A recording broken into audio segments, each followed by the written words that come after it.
Well, Gerard, thousands of brides and grooms are being forced to cancel or postpone their weddings as churches, chapels, and venues have been told to shut down to prevent the spread of the coronavirus.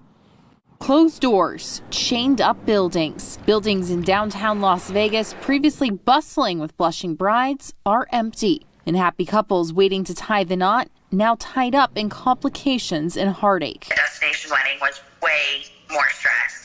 And then on top of this whole virus scare, it was just way stressful. Susie Kennedy is a bride-to-be from Amarillo, Texas. Her dream ceremony with fiancé William was scheduled here at Mon Bel-Ami and a reception at the Golden Nugget. But both locations are now closed from concerns of the coronavirus, causing the couple to postpone their big day. Cried all weekend last weekend and all the way to work Monday. And I was just like, man, like my whole wedding is ruined. Like, how am I going to start from scratch? Susie isn't alone. As cases of the coronavirus continue to escalate, all non-essential businesses like venues and chapels were directed to shut down, forcing countless couples to reschedule. It's a huge hit to a profitable local industry. The Clark County Clerk's Office reports weddings pump an estimated $2.5 billion in economic activities to our area. And last month, Clark County Clerk Lingoya told News 3 this year was predicted to be a big one for Las Vegas. People love numbers, they love round numbers, they particularly love decades. As for brides like Susie, she says she still has her heart set on Las Vegas once the situation calms down. But right now, she's holding on to her fiancé in the hope that one day the wedding of her dreams will come true. On it, and it's meant to be, it's going to happen. Absolutely, Crystal. And one thing that we have learned is that the board has agreed to give the superintendent the power that he needs to make the tough decisions for the next 30 days. And this is something that a lot of parents, staff, students, teachers trying to figure out what's going on here. A lot of uncertainty since schools temporarily shut down 1 week ago. And that's who we heard from. A lot of questions from parents, teachers, and CCSD staff on wondering what's next, really. Take a look here. The meeting ran a little differently than it usually is. Many of the board members calling in to kind of keep with that social distancing. And many of the questions revolving around distance learning. This morning, Governor Steve Sisolak announced that 16 out of 17 school districts in the state, as well as all charter schools, met the deadline to submit plans for distance learning. But CCSD, the only district that has not. A big concern with distance learning, according to Superintendent Jesus Jara, is the challenge of technology access for low-income students. Many don't have the internet, computers, or tablets for online learning.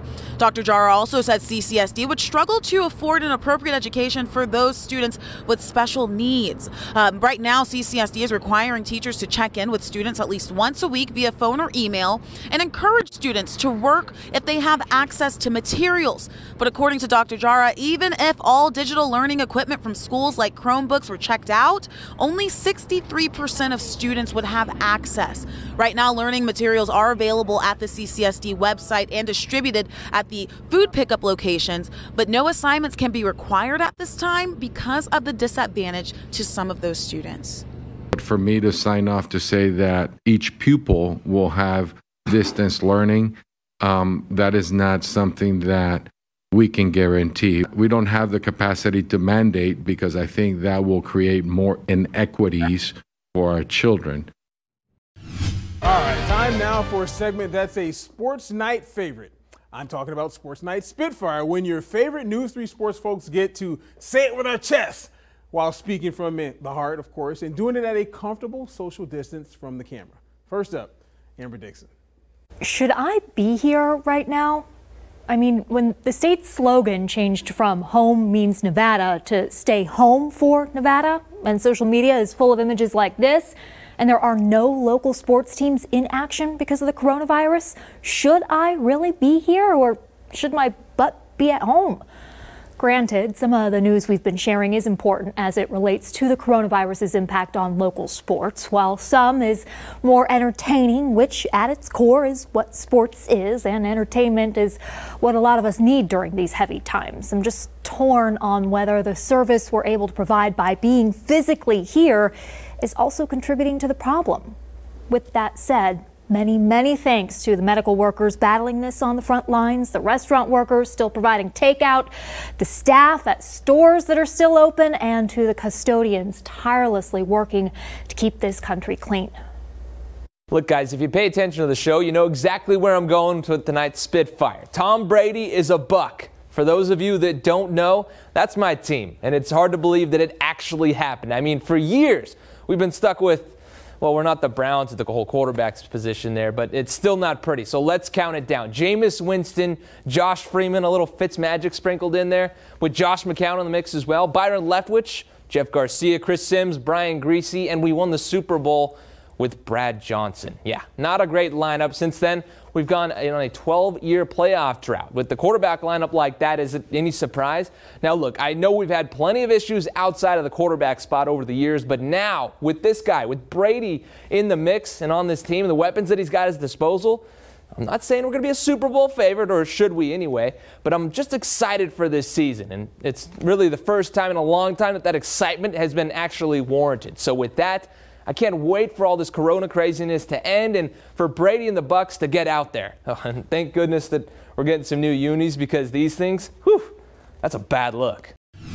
Corps has suspended operations for the first time in its history, and that's going back almost 6 decades.